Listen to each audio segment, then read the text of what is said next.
All right, everybody, welcome back to Horn Takes Live. I'm your host, Sean Redfern. We are 25 days away from Texas football, 25 days away from the big opening weekend of college football. I think there's some games the weekend before, maybe the week leading up, but the big one we're all looking for, 25 days out. And I guess technically right now it's 24 days out for all games that start before 7 p.m. Central Time. Every time I see 25 and we're talking about football, I can't help but think about Jamal Charles. It just some of the amazing runs Jamal Charles had at the University of Texas. Just some of the, what a gamer that dude was. Came in as a freshman, absolute track star, right? But a lot of people weren't sure how well he was going to do on the big stage, and I think like his second game of his college career, he's got to go play in the shoe. Puts a big lick on A.J. Hawk on an interception. I think my favorite Jamal Charles moment probably, though, is the damn near 300 yards he put up against Nebraska in 2007. 213 of which came in the fourth quarter of that game. Stud. Jamal Charles, number 25. We got 3 more Saturdays till college football, major college football, Texas college football. It's the only one I care about. Got a really cool show today. We're going to talk about Colin Simmons' announcement, his recruitment. Just the world's going wild about Colin Simmons right now. Rightfully so. That's a big-time prospect. We're going to talk about some of the storylines surrounding conference realignment. And then we'll just talk a little bit about the preseason coaches poll. The top 25 just came out, I believe, on Monday. Before we get into that, check us out on Twitter, TikTok, YouTube, Facebook, all at Horn Takes. Search for Horn Takes. You'll find us. By the way, the streaming service I use says I can stream to Twitter. So I turned that on for this show. I have no idea how that's going to work. I didn't think you could stream live to Twitter. I have no idea what's going to happen with that. So if you're checking this out on Twitter, give me a chat or something. Let me know what it's like. I have no idea. Maybe it just tells people that I'm going live on other platforms. I have no idea. Anyway, Colin Simmons' announcement. So if you don't know who Colin Simmons is, you probably don't follow college sports whatsoever at all. He's a 5-star edge out of Duncanville, Texas, the number 1 edge in the country. 6'3", 6'4", 225 pounds. He's been starting at Duncanville High School, who's a perennial powerhouse in the DFW area, really across the state in 6A football. Biggest classification you can play in Texas in high school. He's been starting since he was a sophomore at least for Duncanville High School. And Duncanville High School puts out a lot of prospects. There's a lot of kids in the last few years from Duncanville that have gone on to play at some really major D1 universities. And he's been hanging with those types of players.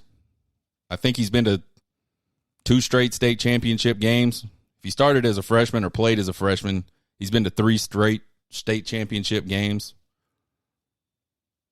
Elite athlete, lots of speed, just a really kind of, I talked about him earlier this year, and I mentioned Jadeveon Clowney. I don't know if he's Jadeveon Clowney, like South Carolina Jadeveon Clowney, but he's got to be damn near close. I mean, he's the type of dude that if you run the ball at him, you're going to be in trouble. If you run the ball away from him, he's fast enough to run it down. And he's just a menace from a pass rushing perspective. He's down to LSU in Texas, supposedly. I don't know if anybody really knows, but I feel like if you follow recruiting and at all, that you probably realize he's down to LSU in Texas. I think he's the type of player that'd be a huge get for anybody. I mean, if he went to Georgia, he would be a huge get for Georgia. And Georgia's obviously got a loaded roster. Same thing with Alabama. He's just that type of generational type talent, I feel like. that's a huge get for anybody. So whoever gets Colin Simmons between LSU and Texas is getting a damn good player and is getting instant pass rush. If you're very familiar with college football, which if you're listening to this, I hope you are, you realize finding elite pass rushers at the high school level that can translate to college football, that might be one of the toughest things to judge. Because most of these kids are just physically ridiculous. They outmatch everybody physically. And they won't necessarily do that in college. Even if they are physically better in college, they're still going to have technique and things like that. And Colin Simmons is very advanced as a pass rusher.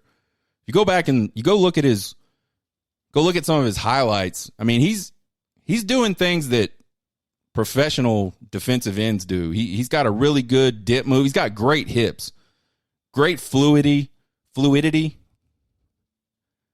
from top to bottom. The dude is just, he's elite. So we'll just leave it at that. He's elite. I think if you really look between LSU and Texas, who this would be a bigger get for, I think he'd be a bigger get for Texas. Texas has struggled pretty badly from a pass rush perspective for a pretty long time.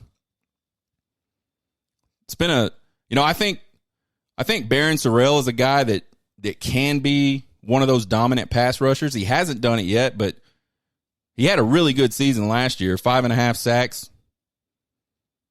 I think he's a guy that's starting to get it, starting to come into his own physically, but also picking up the mental side of the game, the mental side of being a pass rusher, the technique side of being a pass rusher. But even still, all the pressure that Texas has been able to produce, and they produced a ton last year, led the country in QB pressures last season. Not a lot of sacks. They sacked the quarterback 27 times last year, which I think was top 40 in the country. I looked it up a couple weeks ago. I don't remember exactly what it was. I think it's top 40. Not terrible. There were 11 schools with 40 or more. And I think that's where you want to be. I think if you want to say you got an elite pass rush as a team, you're getting 40 sacks, really high upper 30s. And they just haven't been that. And even with all that pressure, a lot of that pressure did not come off the edge. And I think if you look at Texas, that's where and Steve Sarkisian's got to know this too, because if you look at all his recruiting classes at Texas, they're really defensive end heavy. They're really trench heavy. Lots of offensive linemen, lots of defensive linemen.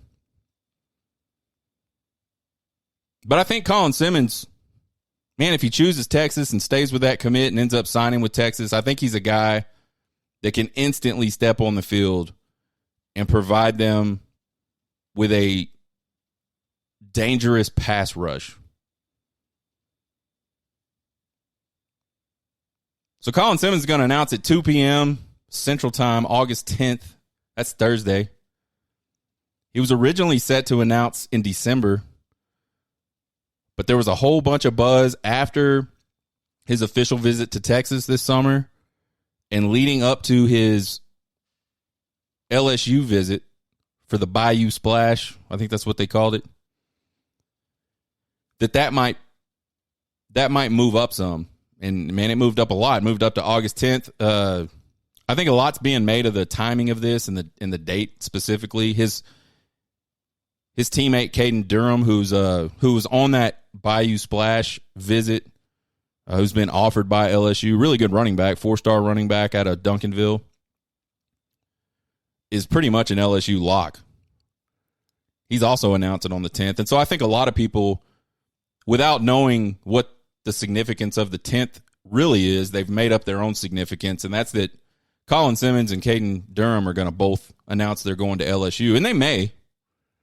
But really what August 10th is Duncanville's media day.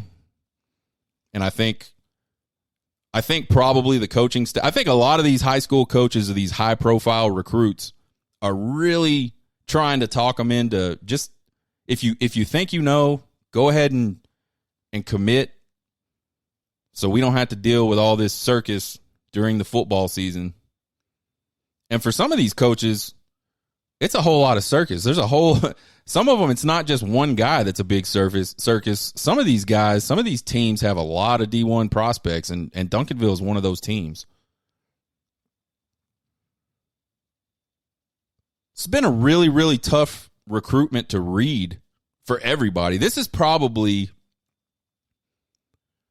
I'm sure it's happened before, but to my knowledge, at least Texas being involved in a recruitment like this is definitely the most open-ended, weird, like nobody really knows what the hell is going to happen recruitment that Texas has been involved in.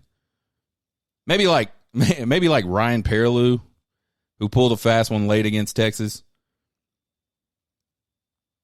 But for a long time, early this year, Colin Simmons was seen as just an LSU lean, and that's just the way it was going to be. Probably going into last year.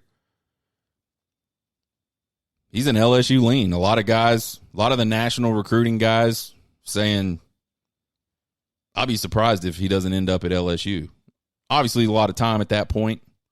People can make up ground. So I think people kind of, especially Texas fans, we kind of just drew back from his recruitment, didn't pay a whole lot of attention to it. And then all of a sudden he takes this official visit to Texas, and on that official visit, Texas had a lot of 5-star and really high 4-star recruits together. And apparently they made a really big impression on Colin Simmons. Immediately after that, you started hearing rumblings, man, Texas thinks they made up a lot of ground. And you started seeing some of these recruiting analysts putting in crystal balls for for Colin Simmons to go to Texas. Which for me personally, roped me right back into this recruitment. I'm sure for most Texas fans that was the case. And then there was this big Bayou splash, which was an unofficial visit for Colin Simmons. But it's like the thing now. If you're in an area where it's cool to go swimming, which anywhere in Louisiana, Texas, anywhere in the South, of course in July it's cool to go swimming. It's hot as hell outside. I live in the panhandle of Texas, and it has been 100 degrees probably 100 degrees or more, probably 90% of this summer. So you're damn right. Let's have a swimming party. So A&M has a swimming party. LSU has a swimming party. Simmons is at this Bayou splash with his teammate, Caden Durham. And then, right out of that, it just goes completely silent. Nobody is saying anything. Nobody has a good read on stuff. I think the LSU staff and maybe their insiders felt at that point I think we're in good shape now with Colin Simmons. But nothing really changed from a crystal ball perspective. Nobody was coming out and saying, yeah, we think this or yeah, we think that. And I think that's just because Colin Simmons has kept this so close to the vest. He just is not letting anybody know what's really going on. Steve Wiltfong's had a crystal ball in for LSU for a very long time. He comes on Horns 247 occasionally and writes a little, update or just anything new he can provide. I think a lot of times he'll do these threads where they're like multi-site threads. I think it was him that did one of those recently on Colin Simmons. And he said he felt like Texas made up some ground on their official visit, but he didn't feel like there was anything major enough for him to change his thoughts. And Steve Wiltfong, he'll be the first to tell you he gets them wrong, and he does. He got one wrong like a few days ago. It happens. You never know what these kids are going to do. Mike Roach, who's a guy that was on Horns 247 as a recruiting analyst. We've had him on the show before a few times. He's a national guy now. he was leaning LSU for a long time as well. But the funny thing, just a few minutes ago, he put in a crystal ball for Texas with a 4 confidence. 4. His scale is 1 to 10, I'm assuming. A lot of these guys will put in 60% or whatever. He put in a 4. So I don't know. He mentioned a few days ago that he thought he heard something that made him wonder. So I don't know. And the crazy thing about this is I think, you listen to the insiders. So these guys, these recruiting guys, they're just talking to guys. They have sources with the athletic department, sources on the coaching staffs. I'm sure over time they probably build relationships with family members, things like that. I know Mike, I don't know about Steve, but I know Mike goes to a lot of camps or used to at least, all over Texas. Checking out players, rating players, all that good stuff. Talking to players, talking to their families. So they have these sources, right? And I think both sides of this deal feel so confident that the analysts have no idea.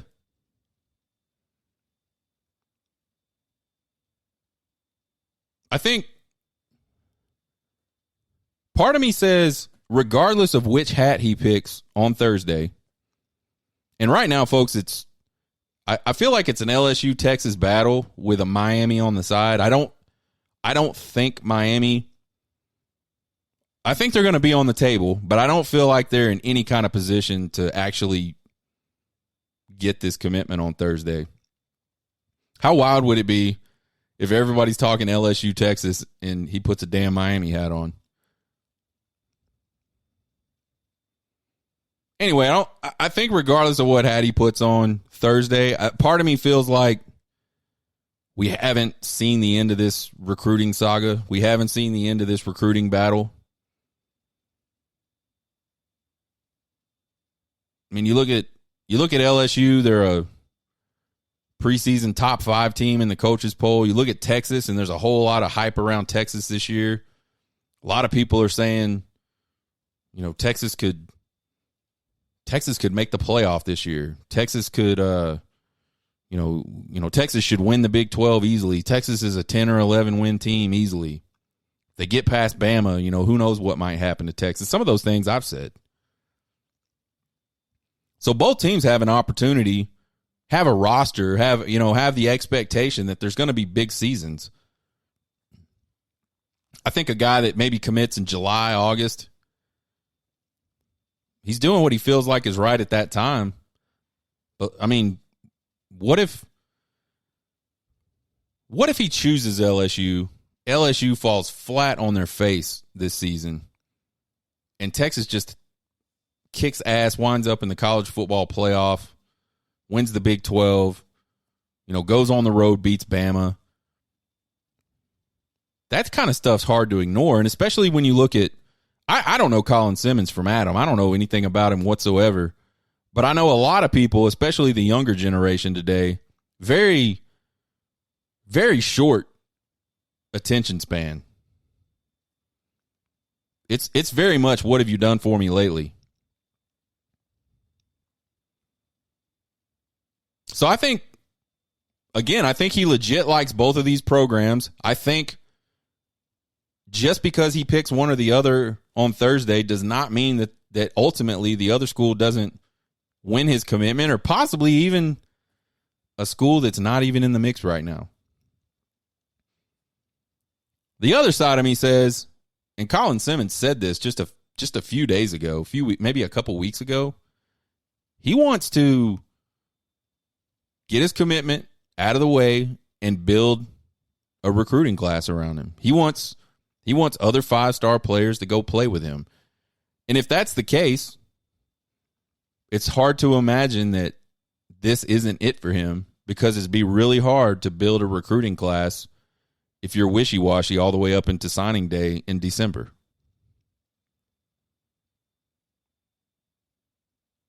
My prediction, man, I know less than any of these recruiting guys who know a lot, right? I mean, these guys are plugged in, and they don't even have a freaking clue.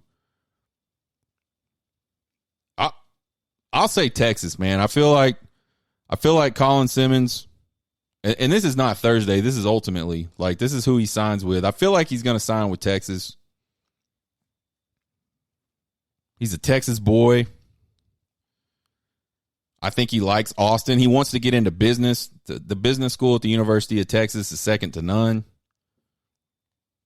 I think the opportunity for him to get on the field very quickly and have an impact very quickly,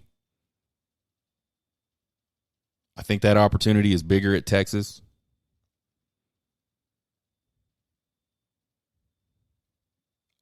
You know, Steve Sarkisian and his staff have only been there a couple years, but already in that 2 years, they've developed a lot of talent.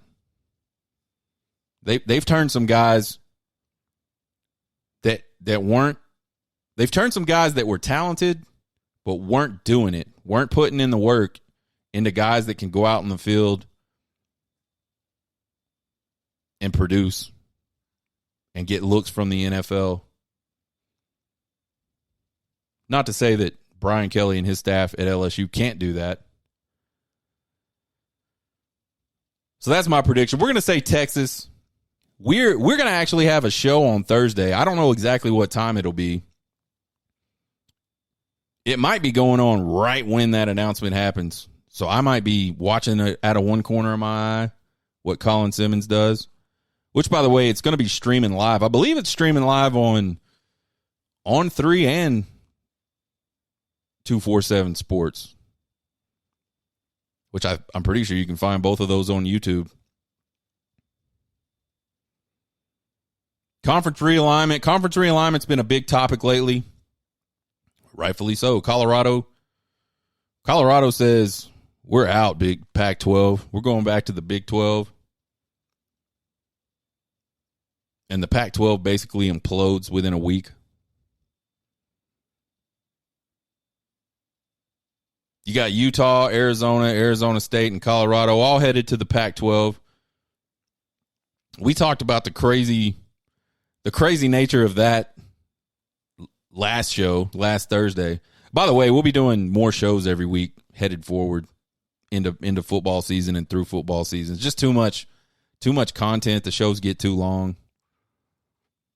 I'd honestly like to be able to do one show a day. I just don't know if I have the time for that. I do still have a real job. Oregon, Washington are headed out to the Big Ten.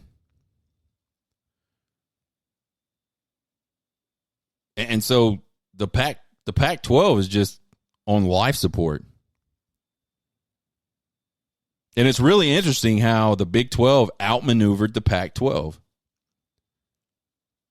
You know, what was it, 2010? You had Texas A&M, Texas Tech, Oklahoma State, all getting ready to jump ship to the Pac-12.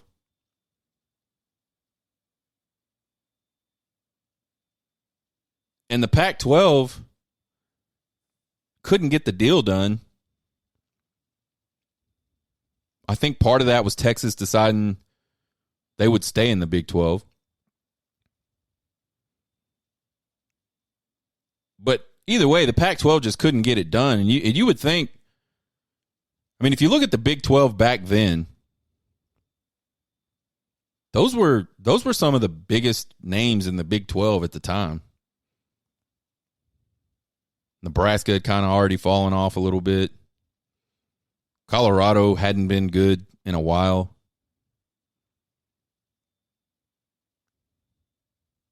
Missouri's way on the other side of the country. You know, Missouri had been playing pretty well, sort of leading up to 2010.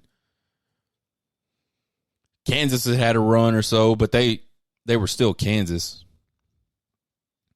Regardless, the Pac-12 just couldn't get it done.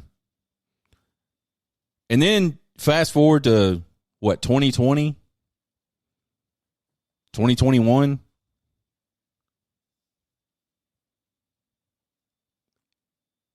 And everybody thought the Big 12 was going to be dead. because Texas and OU had announced they're moving to the SEC. And so the remaining Big 12 schools even thought, like, man, we got to figure out a place to go. The Big 12's going away. Texas Tech trying to get back into the Pac-12 again. Oklahoma State maybe trying to get back into the Pac-12 again. And again, the Pac-12, I think the Pac-12 this time just straight up said there's no value to adding those schools. Which at the time may be 100% true. I've dogged on the Big 12 so much. The Big 12 has created its own problems, and at the time when everybody thought the Big 12 was doomed, I said, man, they created all of this just with poor leadership, just a lack of like vision of the future. And my God, the Pac-12 was so bad at those things that the Big 12 is now swooped in and stole 4 of their teams. The other 2 big names, Oregon and Washington, jump into the Big Ten to follow USC and UCLA. It's almost like when UCLA and USC said we're moving to the Big Ten, the Pac-12 did nothing. Right? They just sat there. And they legitimately thought, they were gonna be able to make it through this somehow.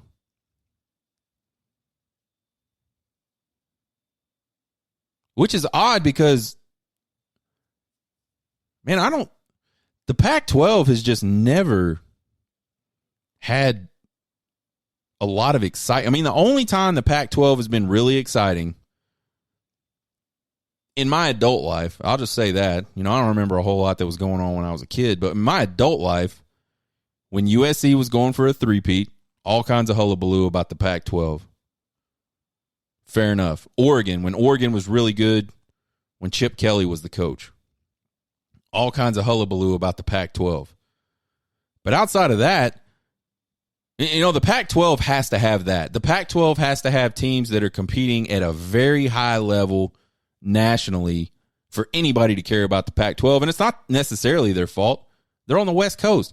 People on the East Coast are going to bed when Pac-12 games start.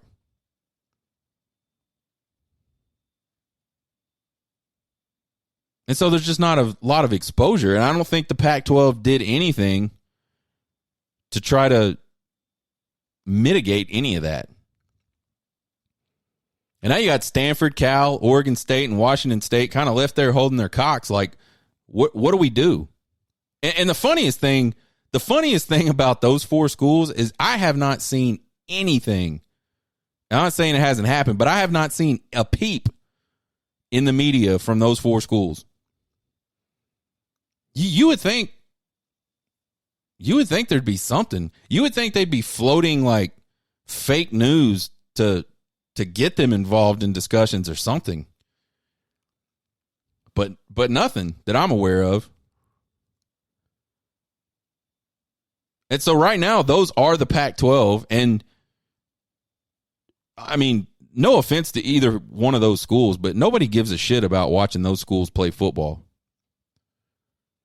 Cal should probably just fold up sports. I don't think their student body gives a damn about any kind of sports. I don't think their faculty gives a damn about any kind of sports. I just think the culture at Cal is just not that type of culture. I think some of these players that play at Stanford, and Stanford has had some good football years, some good baseball years, some good basketball years. They are up there in that President's Cup constantly because they play like these West Coast sports like water polo and men's volleyball and just stuff most schools don't play, but they're sanctioned by the NCAA. But I think most of their athletes go there for the education, and that's fair enough. It's one of the best institutions in the country for academics. And I think if you folded up their athletic programs, I think a lot of those kids would still go to Stanford just because of the education. And then you got Oregon State and Washington State who, I just don't think anybody cares about watching that. I mean, sure, they'll have their moments. Oregon State beats Florida last year. Washington State does something some year. You know, I mean, I'm not saying they're dead programs, but from a business perspective, they certainly don't add a lot of value. And I just don't think they have the type of fan bases to support what those schools need to be considered valuable to a new conference. So I think there's one of two things that can happen here. Either the Pac-12 pulls in some Mountain West teams and remains the Pac-12, or those 4 teams join the Mountain West Conference, or maybe, and I don't know how this works, maybe someone swoops in and starts a new conference and gobbles all. I don't know. I don't know what's going down with Stanford, Cal, Oregon State, and Washington State, but I know it's not good. And they seemingly don't care. I told you guys a while back, I got on Twitter just recently. I have looked at Twitter before, and man, I'm going to really make myself look like a dumbass, but it's just not intuitive the way the responses are. And like, you know, you get a response in your mentions or whatever, like in your notifications, and you have no idea what they're responding to. And I don't know how to, other than to go to my profile and look through everything I've posted or retweeted or requoted or whatever the fuck it is now, because it's X and not Twitter anymore. I don't know how to find that. So if anybody knows how to find that, please let me know. You can email me at horntakespodcast@gmail.com, or you can go to X or Twitter or whatever and shoot me a message, man. I need to know. I need to know how to find out what people are responding to. But scrolling through Twitter is some good times, man. You can get lost scrolling through Twitter. And some of the stuff that's come up, some of these storylines because of realignment, this latest round of realignment have just been amazing. Like, number one, Utah instantly is the most hated fan base in the new Big 12. I mean, it's not even close. I don't know exactly why. I think part of it was because Utah, as soon as Colorado announced they were coming to the Big 12 again, there's all these rumors flying around about, you know, Utah and Arizona, or maybe Utah and Oregon joining the Big 12. And Utah fans were just flat out against it, like openly against it on Twitter. They did not, I mean, they turned their noses up. They started making comments about how they would dominate the Big 12 instantly. And I don't think it sat well with a lot of the I don't want to call them legacy, because too many people are saying that, the legacy Big 12 members. I don't know. That just sounds weird to me. The original Big 12 members, let's put it that way. The ones that are still left, Texas Tech, Oklahoma State, Baylor. And I guess you could include TCU. TCU's been in the Big 12 for a good enough time. I think you could consider them, you know, part of that group. Certainly did not like the fact that Utah thought they were better than them. And then you had fans on the Utah side that were saying, you know, we'd never go to the Big 12. We're going to wait till the Big 10 asks us to join, and we're premier. And listen, man, Utah's got a pretty decent football program. They have for a while now. I think they're back-to-back Pac-12 champions.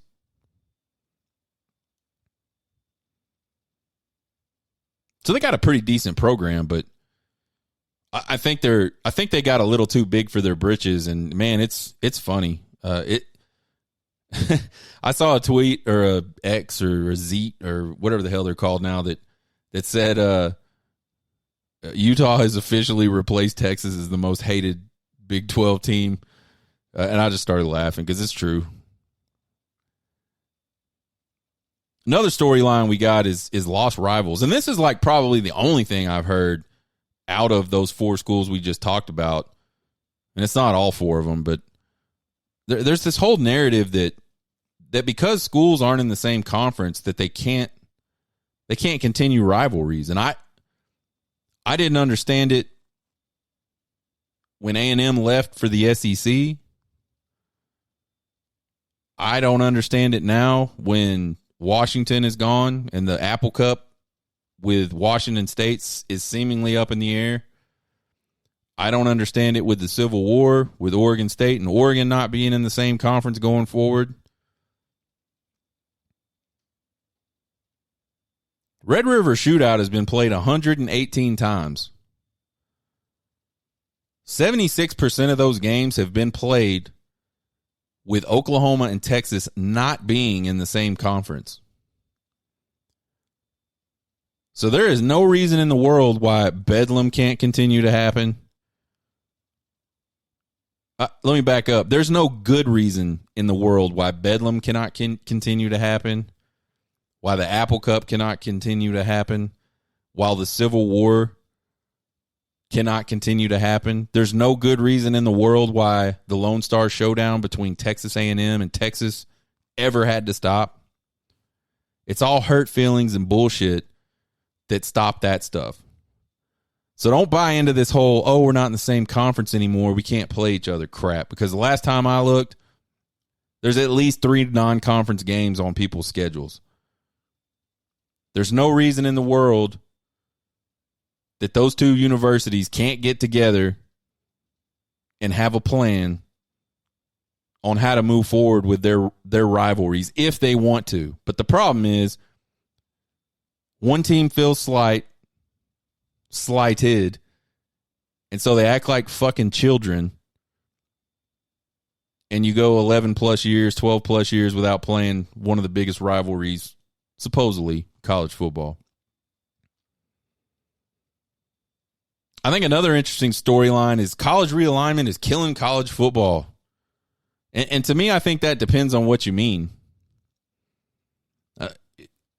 If you're talking about like the sanctity of college football and what people my age grew up looking at and really being excited about college football for, then man, that's been on life support for a long time now. That went on life support the second the transfer portal got thrown out there with very little rules. The second this whole NIL started happening with none rules, basically. That's when that game of college football went on life support and got killed or got ruined or whatever you want to say.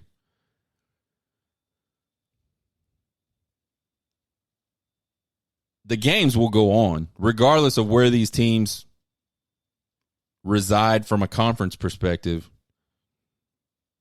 You're just going to get different games. You know, college football has gone from very much a regional affair to a national business. So it's the business of college football that's killing college football.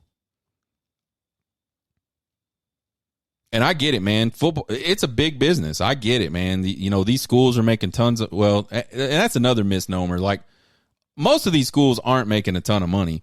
Most of these schools, even the ones that have really successful football programs, all that money goes to break even for the athletic department for all the other shitty programs that nobody wants to come out and support, that they can't sell tickets for, that they can't sell merchandise for, that they can't get on TV because nobody cares. There are very few athletic departments that make money.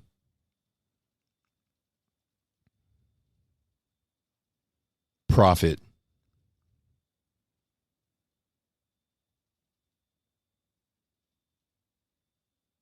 And so the ones that do have got it in their minds, they want to go make more money. And what can we do to put ourselves in a better position to go make more money? And the ones that can't do that get all salty because they can't do it on their own. And when schools that can do it on their own leave them or move on or whatever you want to call it, they get pissy about it because it's about money. It's like what if you get married to a really rich, beautiful woman, you get accustomed to that lifestyle. You get accustomed to her really providing for the family, and then all of a sudden she decides, I don't want to be here anymore. you're going to feel pissed off that, man, I'm losing all this money. I mean, you might love her too, but financially, you're in trouble.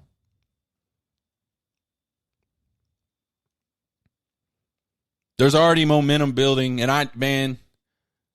I totally predicted this the second the very first tweet I did, Twitterling, whatever it is now, the very first one I did after I saw a tweet that said CU has accepted their invitation to the Big 12, and it's literally like 5 seconds after I saw it. How long before people start blaming this? How long before people start blaming the Pac-12 demise on Texas? It's a joke, right? But sure as shit, there's like legit momentum building behind that narrative that Texas ruined college football, you guys.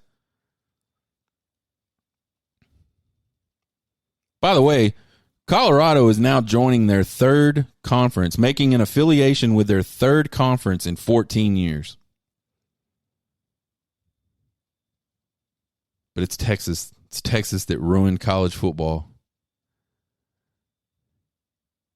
Unnecessary Roughnesses Casey Smith says, Texas caused all this with the Longhorn Network. So, a deal that got signed in 2011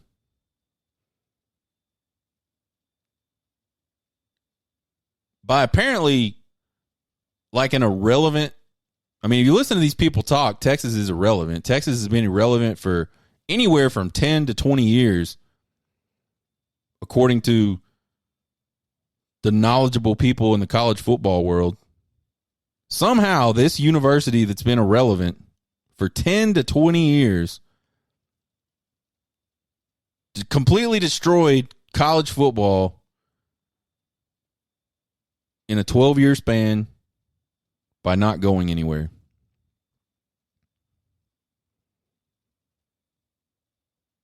Casey Smith's an Aggie, by the way, so it's not shocking that she would put her foot firmly in her mouth and say something really stupid because she's upset about Texas all the time. That's what A&M, that's what Aggies do. They wake up every single morning and they immediately get upset about Texas. And then they say a bunch of dumb shit about Texas. And then they go to bed and then they wake up and they do the whole thing all over again. That's every single day. There's 5 inconvenient truths about the Texas ruined everything narrative.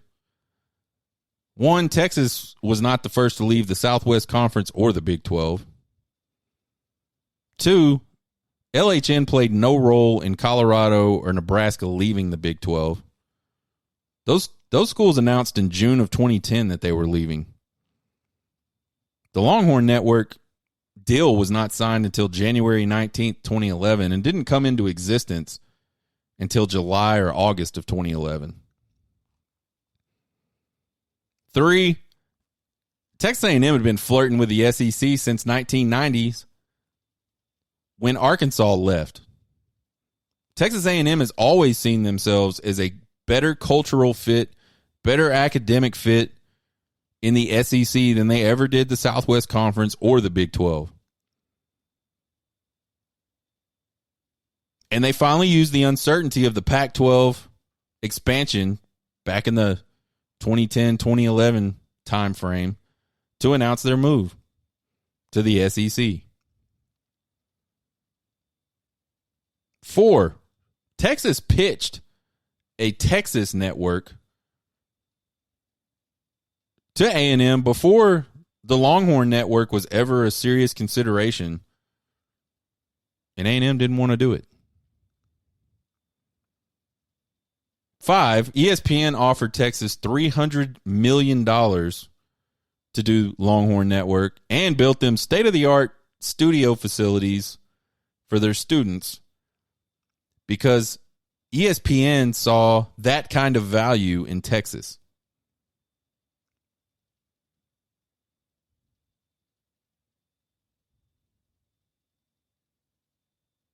So there's your 5 reasons that the narrative is stupid. Let's talk about them a little bit. Texas wasn't the first to leave the Southwest Conference. No shit. Arkansas left to join the SEC. 4 teams left the Big 12 before Texas and Oklahoma ultimately decided they were going to move on from the Big 12.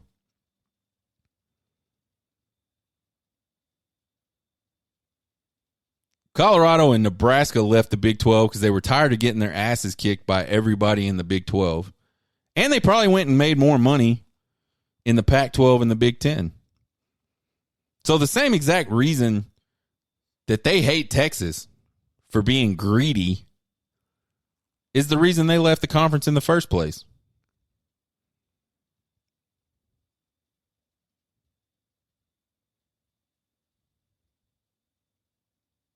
Was Texas supposed to turn down $300 million from the Longhorn Network? If someone walked up to you, let's say you are a part of a 12-man team at work,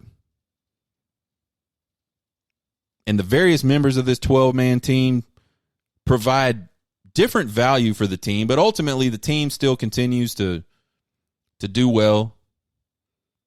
The team produces. The team, gets along. Everybody, it's not perfect, right? But it's functional. And everybody kind of knows where they sit in that hierarchy on that team. And there's clearly members of that team that provide more value for that team than others. But it works, right? They're a team. Imagine you're that, and you're one of those top performers on that team, and another team comes to you from inside the organization. Say you work for Xerox. Say you work for Xerox. And another team within Xerox comes to you and says, hey, man, why don't you come join our team? And we're going to give you $300 million. And we're going to like spruce up your desk area, give you some better computer equipment. Who's not doing that? If ESPN went to any of these other schools and said, we want to give you $300 million to let us build some really kick-ass studio shit on your campus that you can use for your students, we're basically going to create a school of broadcast journalism at your school that's going to have the best equipment there can be, and we're going to pay you $300 million to do it. Tell me any one of those schools is going to turn that down. This whole idea that Texas was greedy to accept the Longhorn Network deal is the most fucking retarded thing I have ever heard in my life. It just doesn't make sense. It holds no water. The only reason people are mad about it is because they didn't get asked to have their own network. And the reason they didn't get asked is because ESPN did not see that type of value in their program. That's not Texas's fault. That's a you problem. That's a you problem, Texas Tech. That's a you problem, Texas A&M. I mean, Oklahoma fans hate Texas like more than anything on the planet. Oklahoma fans wouldn't piss on Texas fans if they were on fire. And they don't piss and moan about the Longhorn Network. You know why? Because they've got their own value too. They focus on how can I continue to build my brand, not, oh, I'm so behind and it sucks so bad because someone else is really good at something. Someone else is valuable and I'm not.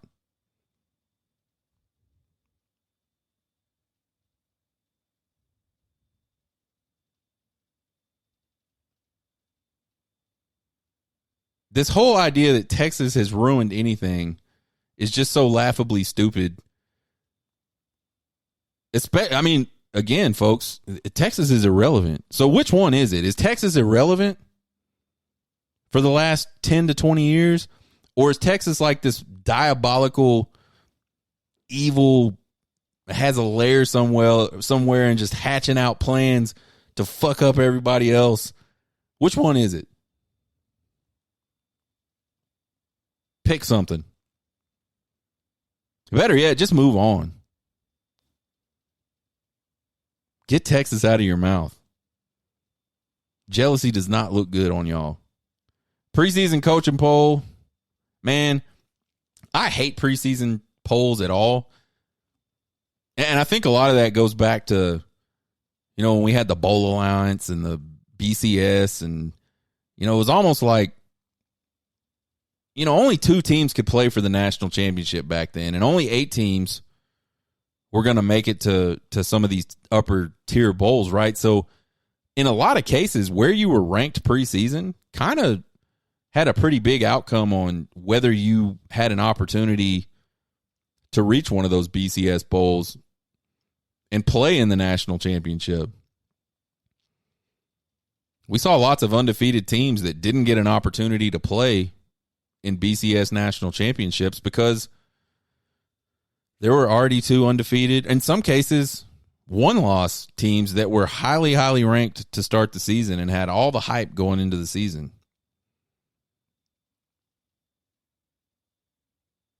And so I think that's part of why I do not like preseason polls. The other reason is they're just, how do you know? I mean, I know these guys got to do something. I'm not like totally against it. I just, they don't have a lot of utility. All it's really for is to give somebody a chance to give their opinion on who they think the top 25 teams in the country are. And then it gives all the fans something to argue about for a couple weeks before the football season really kicks off, which I guess is valuable, especially today. Like that's kind of the culture. I see the same people over and over again on Twitter just getting into arguments all day long. So I get it. It like drives it drives like what do you call it drives interaction, which is a big deal on social media. So I get it. But I think, just generally they're completely useless, like tits on a hog. They're just not tits on a boar hog. They're just not, who gives a shit? But anyway, we're going to talk about it a little bit. Coaches poll comes out the other day. It's not a whole lot on here. Again, I don't know how you really look at this and have too much of a problem, or I don't know how you say, man, this is perfect, and I don't know how you say this is bullshit. But there are a couple things on here that I felt like are maybe they're interesting to me, like surprises, I guess. One is LSU ranked in the top 5. I mean, I get it. I know they have the greatest quarterback room that's ever been conceived in the history of college football, apparently. But, I mean, they went 10-4 last year, which is good. Don't get me wrong. I mean, I'm not hating on 10-4. But you look at their schedule, and like Tennessee absolutely bitch slapped them. And I think Tennessee was a pretty good team last year, especially offensively, but you can't get your ass smacked like that, have a 10-4 season, and then have those types of expectations, I guess, because that's really what the polls are. They're what a group of people's expectations are. And, their biggest win, and it was a good win, don't get me wrong, they beat Alabama in OT. And Alabama had a good football team last year, but it was probably the worst Alabama team in several years. For Alabama and Nick Saban standards, Alabama struggled last year mightily. They lost a few games, and then, there was a couple other games that they could have just as easily lost. So I think LSU at 5 is just kind of interesting. I mean, I think I would probably have them in the top, I don't know, like top definitely the top half of the top 25. So maybe 13 on into 1, something like that. Again, you're splitting hairs. I think Tennessee ranked in the top 10 is kind of interesting to me. Again, they had a really good season last year. But they lost Hendon Hooker, they lost Cedric Tillman, and they lost Jalen Hyatt. That's a shit ton of production right there offensively. And that's what Tennessee's offense is what made Tennessee last year. I mean, when you win games like 50-something to 40-something, there's not a lot of defense going on. And bless their hearts, they were super fired up about going and playing Georgia, and their freaking defense folded like a cheap tent against Georgia. I mean, that defense gave up like 400 yards per game last year. And I know things change and people can get better. I don't know how you say, man, Tennessee had a really good season last year. I think most other teams that lost what they lost are not getting top 10 consideration. Again, these are just things that, I mean, I'm trying to be nitpicky, really, because I don't give a shit, because it's a preseason poll. Texas at 12, I don't know. I honestly don't give a damn. I mean, every year people complain. Texas fans complain about either they're ranked too highly or they're not ranked high enough going into the season. And to me, you look at their schedule, they're going to play 6 other teams that are ranked in the top 25. I believe it's 6. Let's see. We got Alabama, Kansas State, TCU, Oklahoma, Texas Tech. Maybe it's 5 teams. 5 teams they're going to play next year that are right here in this top 25. If they just go out and take care of business, they could be ranked 98th right now, and they're going to be ranked in the top 10 by the time all that's said and done. So I don't give a shit where Texas is ranked necessarily to start the season. I think the potential is there. For the roster is loaded. It's the first time in a long time that they've had really good depth at every position on this roster. The coaching staff has been there for 2 years. This is year 3. They've got, I mean, every single day you see so-and-so is on the Biletnikoff list, or so-and-so is on the Mackey list, or so-and-so is on the Bronco Nagurski list. Like, they're on every watch list you can possibly think of. So he's got the players. He's got the continuity in the coaching staff. You know, they should finish the season 12 or better. So, again, I'm okay with it.